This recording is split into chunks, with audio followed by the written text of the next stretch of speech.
वो इस बिल के खिलाफ है। ये बिल पूरी तरह से काला कानून है। झूठ भी बोल रहे हो तो कम से कम अमित शाह जी, मोदी जी की तरह बोलो। इतना हल्का झूठ क्यों बोलते हो? और इसको राष्ट्रीय जनता दल किसी भी हाल में स्वीकार नहीं करता है। और हद तो ये हो गई कि जब हमारे मीडिया के भाइयों ने उनसे कोई सवाल किया, एक भी सवाल का जवाब नहीं बोला, जिससे बिहार वासियों को, देशवासियों को गुमराह किया जा रहा है। हमको रोका गया जेपीसी मेंबर बनने से। राष्ट्रीय जनता दल अगर जेपीसी में रहता तो शायद इस बिल को किसी भी हाल में पास नहीं होने देता। मनोज झा जी ने किस मजबूती से हमारी पार्टी के पक्ष को रखा है वो देश ने देखा है। जेपीसी की मीटिंग में जदयू का कोई नुमाइंदा, जेपीसी के जो मेंबर हैं वो भी वहां मौजूद नहीं थे, जिसमें से मात्र 9,000 कब्रिस्तान की घेराबंदी हुई है कि पूरे देश में वक्फ की जो जमीन है उसका सबसे ज्यादा इंक्रोच जो है वो सरकार ने किया हुआ है, गवर्नमेंट ने किया हुआ है। डीएम या डीएम के ऊपर के अधिकारी निर्णय करेंगे। अब वो खुद कब्जा किए हुए हैं और वो खुद कहेंगे कि हमने गलत कब्जा किया, वो मैं छोड़ रहा हूं। हमने इस कानून को बदलवा दिया और ये किया और वो किया, बल्कि वक्फ का यूजर और ज्यादा खतरनाक हो गया है। ये सब आपका बहुत बहुत शुक्रिया। आप इस बहुत ही कम वक्त में आप आए। आज हमारे साथ पार्टी के मुख्य प्रवक्ता जनाब शक्ति यादव जी और पार्टी के प्रवक्ता हमारे एजाज अहमद साहब, अरुण यादव जी जो हमारे प्रवक्ता हैं, ये हमारे प्रवक्ता आरजू खान साहब हैं, मधु मंजरी जी हैं। तो सारे लोग आपके सामने मौजूद हैं। चूँकि ज़रूरत ये पड़ी कि जनता दल यूनाइटेड के प्रवक्ताओं ने तकरीबन 3-4 दिन पहले एक बहुत बड़ा झूठ बोला पार्टी कार्यालय में बैठ करके। और हद तो ये हो गई कि जब हमारे मीडिया के भाइयों ने उनसे कोई सवाल किया, एक भी सवाल का जवाब नहीं बोला, जवाब नहीं दिया। एक तो आपने संविधान का दुरुपयोग किया, दुरुपयोग करके एक काला कानून लाने का काम किया। उसके बाद लगातार ऐसा झूठ बोल रहे हैं जिससे बिहार वासियों को, देशवासियों को गुमराह किया जा रहा है। उन्होंने ये कहा कि राष्ट्रीय जनता दल ने कोई अमेंडमेंट के लिए अपना कोई ये नहीं दिया था किसी भी तरह का, बिहार में हो या दिल्ली में हो। तो मैं ये बताना चाहता हूं, सबसे पहली बात, एक साजिश के तहत हमको रोका गया जेपीसी मेंबर बनने से। जेपीसी का जो गठन हुआ, वो उस गठन में, मैं उसके बाकी तथ्य में नहीं जाना चाहता, मैं शॉर्ट में आ रहा हूं। जेपीसी का जब गठन हुआ, उस गठन में जिसके पास 1 सदस्य थे, 2 थे, 3 थे, 4 थे, 5 थे, उनको भी डाला गया उस कमिटी में। लेकिन राष्ट्रीय जनता दल के पास दोनों सदन मिला करके 9 सदस्य हमारे हैं, लेकिन उनको सदस्य नहीं बनाया गया जेपीसी का। ये जानकर नहीं बनाया गया क्योंकि जानते हैं कि राष्ट्रीय जनता दल का क्या विचारधारा है। राष्ट्रीय जनता दल अगर जेपीसी में रहता तो शायद इस बिल को किसी भी हाल में पास नहीं होने देता और जेपीसी के मेंबर की हैसियत से पुरजोर तरीके से हम इस बात को रखते। लेकिन फिर भी हमारी पार्टी ने दिल्ली में हमारे राज्यसभा सांसद मनोज झा जेपीसी की कमेटी में जाकर के वहां शामिल हुए और शामिल हो करके उन्होंने अपनी बातों को बहुत मजबूती से रखा। ये जिसका ये सबूत है, ये देख सकते हैं। ये हमारे मनोज झा जी गए थे वहां, उन्होंने अपने सारी चीजों को उन्होंने रखा जो हमारी पार्टी को जिन जिन बिंदु पर आपत्ति थी उन सारे बिंदुओं को उन्होंने रखा और मजबूती से रखा। और यही नहीं, पार्लियामेंट में जब बिल पेश हुआ रात के अंधेरे में, मनोज झा जी ने किस मजबूती से हमारी पार्टी के पक्ष को रखा है वो देश ने देखा है, समाज ने देखा है। मुझे बहुत सफाई देने की जरूरत नहीं है। उसके बाद पटना में जब जेपीसी की मीटिंग हुई तो राष्ट्रीय जनता दल की तरफ से मैं, कारी सोहेब एमएलसी, पार्टी की तरफ से मैं यहां शामिल हुआ और अपनी बातों को बहुत ही मजबूती से रखा। जिसका एक तो ये देख लीजिए, मेरा जेपीसी में ये नाम था, मैंने दिया ये कारी सोहेब, ये मेरा नाम है। जो जेपीसी में मैंने आवेदन दिया था मेरी पार्टी ने कि हमारे तरफ से एक मेंबर जाना चाहते हैं, तो पार्टी ने, उस जेपीसी ने बुलाया और मैं उसमें शामिल हुआ। मेरा नाम इसमें मौजूद है, आप देख सकते हैं। उसके बाद ये मैंने पूरा तकरीबन इतनी मोटी पूरी ये एक तरह से ये पूरा है जिसको मैंने जमा किया था, सारी चीजें इसमें कि किस तरह से आर्टिकल 26 का वायलेशन करके किस तरह से इस कानून को पास किया गया है। 26 का वायलेशन करके सारे चीजों को डाला गया है, किस तरह से सारी चीजों को मैंने रखा। ये देख सकते हैं आप, ये हमारी पार्टी का लेटर पैड था और इन चीजों को मैंने जेपीसी में वहां पेश किया था। सारे बिंदु यहां मौजूद है, एक एक करके आप इसको चाहेंगे तो देख सकते हैं। अब बताइए मुझे कि जिस तरह से जनता दल यूनाइटेड के लोग झूठ बोल रहे हैं, अरे झूठ भी बोल रहे हो तो कम से कम अमित शाह जी, मोदी जी की तरह बोलो, इतना हल्का झूठ क्यों बोलते हो? अब आप बताइए मुझे कि इन लोगों ने जो कहा कि मैंने ये चीज दिया और मानी गई बात, वो लेटर दिखाए जदयू कि आपने कब दिया, किसको दिया और माना गया, तो उसका जवाब आपके पास कब आया कि हमने आप इन चीजों को मान लिया है? आप देखिए कि पूरे देश के सभी विपक्षी दल और जिनकी जमीन है, स्टेक होल्डर, पूरे देश के सभी स्टेक होल्डर जो है इस बिल के पूरी तरह से खिलाफ थे, लेकिन जबरदस्ती थोपा गया। मैं जेपीसी में की मीटिंग में मौजूद था, मैंने अपनी बातों को जोरदार तरीके से रखा। यही नहीं, जेपीसी की मीटिंग में जाने से पहले हमारे नेता तेजस्वी यादव जी ने मुझे 3 बार फोन किया कि पार्टी के पक्ष को मजबूती से रखिएगा, मजबूती से रखिएगा, और मैंने रखा। आप जाके पूछ सकते हैं सभी सदस्य से वहां। बल्कि उस जेपीसी की मीटिंग में जदयू का कोई नुमाइंदा, जेपीसी के जो मेंबर हैं वो भी वहां मौजूद नहीं थे, जदयू का कोई नहीं मौजूद था, जो मेंबर है वो भी भागे हुए थे, और ये लोग बात कर रहे हैं लंबी लंबी। मैंने अपनी बातों को मजबूती से रखा, बल्कि आप पता कर सकते हैं उस मीटिंग में जितने भी लोग थे उसमें सबसे ज्यादा मजबूत पक्ष राष्ट्रीय जनता दल ने रखा, और यही वजह है कि काफी हंगामा भी हो गया था। कई माननीय सदस्य खड़े होकर के हमारे राष्ट्रीय जनता दल के पक्ष में खड़े भी हुए और काफी हंगामा हुआ। वहां मीडिया के लोग या जो भी लोग बाहर रहे होंगे उनको पता है, और फिर बाहर निकल करके मैंने मीडिया को भी बयान दिया था। तो इस तरह से ये लोग लगातार झूठ बोल रहे हैं, इसलिए मैं आज समझा कि आपको बुला के मैं बता दूं कि राष्ट्रीय जनता दल में, जेपीसी में जाकर के पूरी मजबूती से दिल्ली में मनोज झा जी ने, और राष्ट्रीय जनता दल की तरफ से बिहार में मैंने जाकर के मजबूती से सारी चीजों को रखा था, और इस बिल के खिलाफ मेरी पार्टी पहले दिन से है, थी और रहेगी।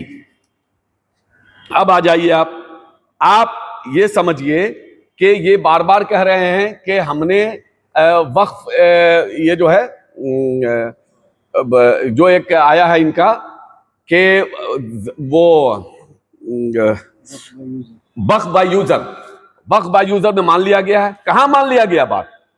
ये तो और खतरनाक बना दिया गया है। मैं आपकी जानकारी के लिए बता दूं, वक्फ बाय यूजर में इन्होंने कहा कि जिस पर विवाद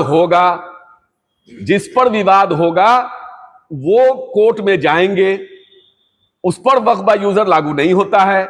अब बताइए कि तकरीबन बिहार में कम से कम, मिनिमम की बात कर रहा हूं, 45 से 50 हजार कब्रिस्तान हैं, जिसमें से मात्र 9,000 कब्रिस्तान की घेराबंदी हुई है। उसमें 9,000 में से भी सिर्फ 862 कब्रिस्तान ही रजिस्टर हो सके हैं। 113 साल में आपने सिर्फ 862 कब्रिस्तान रजिस्टर्ड किया है, जबकि सारे लोग, समाज के लोग, अधिकारी लोग, सब लोग इतना बड़े पैमाने पर लगे तब। अब बताइए कि ये 6 महीने में या साल भर में जो इनका कब्रिस्तान घेराबंदी हो चुका है, क्या वो रजिस्टर्ड हो जाएगा? नहीं होगा। दूसरी बात कि इनका और खतरनाक, वक्फ बाय यूजर और ज्यादा खतरनाक पहले से इसलिए हो गया कि जो कब्रिस्तान रजिस्टर्ड हो चुका है, अगर उस कब्रिस्तान के किसी एक कोने में, एक हिस्से में भी अगर विवाद है तो वो मेरे हाथ से गई।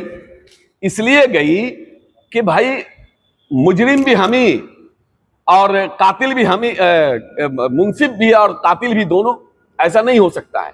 सच्चर कमेटी की रिपोर्ट में यह साफ लिखा हुआ है कि पूरे देश में वक्फ की जो जमीन है उसका सबसे ज्यादा इंक्रोच जो है वो सरकार ने किया हुआ है, गवर्नमेंट ने किया हुआ है।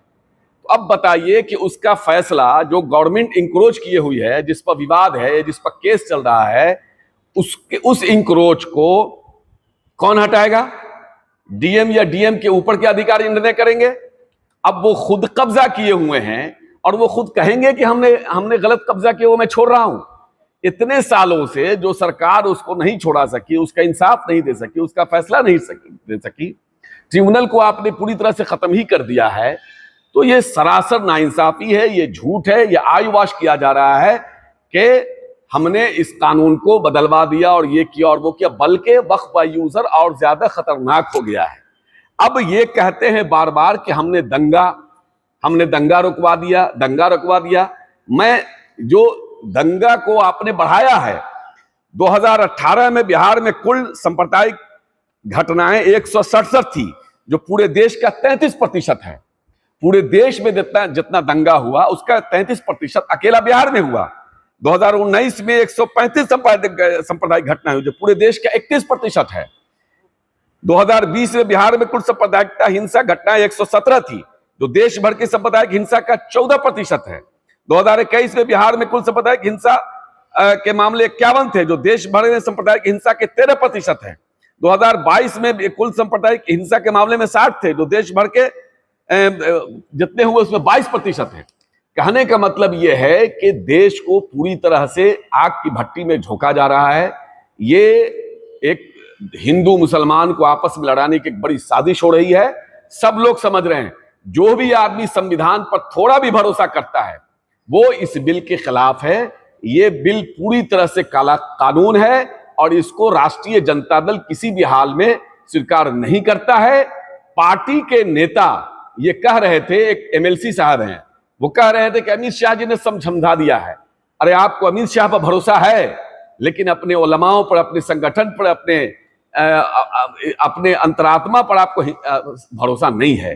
तो इन्हीं बातों के लिए मैं मुख्य तौर पर आपको मैंने बुलाया था। और एक अहम बात, ये जो बिल आने के बाद एक साइड इफेक्ट शुरू हो गया। यूपी में तो जो हो रहा है वो आप देख ही रहे हैं। पूरे देश के वक्फ संपत्ति पर जब भी हमला होगा, इसके जिम्मेदार नीतीश कुमार जी होंगे। नीतीश कुमार जी कभी सेकुलर नहीं रहे, वो सेकुलरिज्म का चोला ओढ़े रहे, क्योंकि 2014 से पहले इस तरह का कोई बिल आया नहीं था। लेकिन जब एक विशेष समुदाय को टारगेट करने वाला बिल जब भी आया, चाहे वो 370 का मामला हो, चाहे वो 3 तलाक बिल का मामला हो जो हमारे मजहबी मामले में दखलंदाजी की गई, चाहे वो एनआरसी का मामला हो, सीएए का मामला हो, जबरदस्त तरीके से इन्होंने उसका समर्थन किया। उस बिल को पास होने में आप किस बात के सेकुलरिज्म की बात करते हैं? बिहार के लोग ये पूछना चाहते हैं कि आखिर आपने इन बिलों का समर्थन क्यों किया? और हद तो जब हो गई जब हमारे मस्जिद, मदरसे, खानकाहों पर और हमारे इदारों पर हमला करने वाला बिल आया, तो आपने उसका खुल के समर्थन ही नहीं किया, बल्कि उसकी दलील में आपने मुसलमानों को नीचा दिखाने की कोशिश की। इसलिए इसको कभी माफ नहीं करेगा। नीतीश कुमार ने कभी सेकुलर थे, न हैं, न रहेंगे। नीतीश कुमार जी ने हमेशा कॉमनल एजेंडे का समर्थन किया। आपसे ये सवाल नहीं किया जा रहा है कि आपने क्या काम किया, नहीं किया। काम तो होता है, होता रहा है। और काम जो आदरणीय लालू प्रसाद यादव जी ने किया है, राबड़ी जी ने किया है, वो कोई नहीं कर सकता है। चाहे वो कब्रिस्तान की घेराबंदी का हो, आदरणीय लालू प्रसाद यादव जी ने इसको शुरुआत की थी। इसी तरह से चाहे वक्फ बोर्ड का मामला हो, चाहे वक्फ बोर्ड के जो कब्जा की हुई जमीन है, उस पर आदरणीय लालू प्रसाद यादव जी ने कहा था कि जितने भी डक बंगला हो या अगल बगल जो वक्फ की संपत्ति है, उस पर जो लोग कब्जा किए हुए हैं उनको छुड़ाना होगा, उन कब्जे से आजाद कराना होगा। तो आप देखिए मोतिहारी में, ये आप देख सकते हैं, पकड़िए, ये देखिए, ये मोतिहारी में किस तरह से एक वक्फ की जमीन को कब्जा करने के लिए अपराधी लोग पहुंचे। 2 तारीख को बिल पास होता है और 4 तारीख को अपराधी लोग मोतिहारी में उस वक्फ की जमीन पर कब्जा करने के लिए पहुंचे। ये 4 अप्रैल को बड़ा बरियारपुर में दबंगों द्वारा वक्फ बोर्ड की जमीन को नाजायज तरीके से कब्जा करने के मंसूबे के साथ जब ये लोग उतरे, तो वक्फ कमेटी के अध्यक्ष सैयद मुबीन अहमद और नूर मोहम्मद वक्फ स्टेट के मुतवल्ली की सूझबूझ की वजह से सारे लोग वहां जमा हुए, भारी तादाद में जमा हुए और पुलिस बल आई। अफसोस की बात यह है कि सीओ और थाने आए वहां पर लोगों के कहने पर, लेकिन उन अपराधियों को यह कह के छोड़ दिया गया कि आइंदा आप ऐसा काम नहीं करेंगे। किसी मर्डरर को कहा जाएगा कि तुमको कोई सजा नहीं दे रहे हैं, आइंदा तुम मर्डर नहीं करोगे, तो वो मान जाएगा क्या? नहीं मानेगा। तो यकीनन खुली छूट दी गई। या होना तो ये चाहिए था कि उसको फौरन जेल में बंद करना चाहिए था, उस पर कड़े से कड़े मुकदमे होने चाहिए थे। लेकिन इस तरह के बिल आने के बाद अब को तो मुकदमा भी नहीं कर पाएगा। हम अपने बाप दादा को दफनाने जाएंगे, कोई भी आदमी एक ढेला मार देगा और जाके डीएम को, कमिश्नर को कह देगा कि भाई ये जमीन विवादित है, ये मेरे दादा की थी या सरकारी है, हो गया, नहीं आप दफना सकते। छोड़ दिया गया कि आइंदा आप ऐसा काम नहीं करेंगे। किसी मर्डरर को कहा जाएगा कि तुमको कोई सजा नहीं दे रहे हैं, आइंदा तुम मर्डर नहीं करोगे, तो वो मान जाएगा क्या?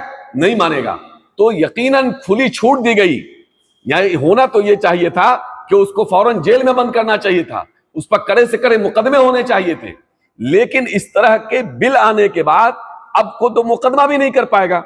हम अपने बाप दादा को दफनाने जाएंगे, कोई भी आदमी एक ढेला मार देगा और जाके डीएम को, कमिश्नर को कह देगा कि भाई ये जमीन विवादित है, ये मेरे दादा की थी या सरकारी है, हो गया, नहीं आप दफना सकते हैं। अब उस पर फैसला करना है, अब वो डीएम फैसला करेंगे या डीएम के ऊपर के अधिकारी फैसला करे, कोई करे, सरकार फैसला करेगी। जब सरकार फैसला करेगी, जाहिर सी बात है क्या हालत है देश के, किस तरह से पक्षपात किया जा रहा है। तो ये सारी चीजें हैं, और किस तरह से आप जबरदस्ती दो आदमी को घुसा रहे हो। और हाँ, बार बार ये पसमानदा की बात करते हैं। बताइए, क्या कभी कोई बता सकता है कि वक्फ का जो एक्ट है, उस एक्ट में कहीं भी लिखा हो कि इसमें पसमानदा नहीं हो सकते हैं मेंबर, कहीं लिखा हो कि ये महिला नहीं हो सकती है? ये सरासर झूठ और लोगों को वर्गलाने की बात है। बहुत सारे पसमानदा सदस्य हैं, इसी बिहार में कहकशा परवीन पसमानदा भी हैं और वो महिला भी हैं, वो भी सदस्य हैं। पूरे देश भर में 4-5 स्टेट में जो महिला हैं वो वक्फ बोर्ड की चेयरमैन है। कश्मीर चले जाइए, उत्तराखंड, कई जगह, और उसके मेंबर भी पसमानदा भी हैं। हर समाज के, हर वर्ग के लोग हैं और हमेशा रहते आए हैं। मुतवल्ली लोग हैं, उसमें सब तरह के लोग हैं। वक्फ बोर्ड की जो कमिटी बनती है, जिला में औकाफ की जो कमिटी बनती है, उसमें भी सब समाज के लोग हैं। तो ये सीधा सीधी ये लोगों को वर्गलाने की बात हो रही है। अगर आप पसमानदाओं के लिए इतने ही चिंतित हैं तो आप घोषणा कीजिए कि बिहार में जो है हम 50 पसमानदा को टिकट देंगे। आप घोषणा कीजिए कि जो सच्चर कमेटी और रंगनाथन मिश्रा कमीशन की जो रिपोर्ट आई है, उसमें पसमानदाओं की या मुसलमानों की जो हालत है वो दलितों से भी बदतर है, तो हम उन दोनों रिपोर्ट का लागू करेंगे। नहीं कर सकते हैं। ये सब झूठ बोलते हैं और बगलाने का काम करते हैं। मैं माननीय मुख्यमंत्री जी से कहना चाहता हूं, क्या आप अपने नेताओं को कहिए कि अपने जबान पर लगाम दे। कोई कहता है कि मौलवी मुल्ला को हम नहीं पहचानते, हमको कोई मतलब नहीं है। कोई कहता है मियां साहब हमको वोट नहीं देता है। कोई कहता है मुसलमान यादव कुशवाहा वोट नहीं देता है, हम उसका काम नहीं करेंगे। तो जरा होश में रह के बोला करें। मैं इन्हीं बातों के लिए मैं आपके सामने आया था, और बाकी हमारे शक्ति भाई हैं या ये लोग बोलेंगे, और आपका कोई सवाल होगा तो मैं लूंगा।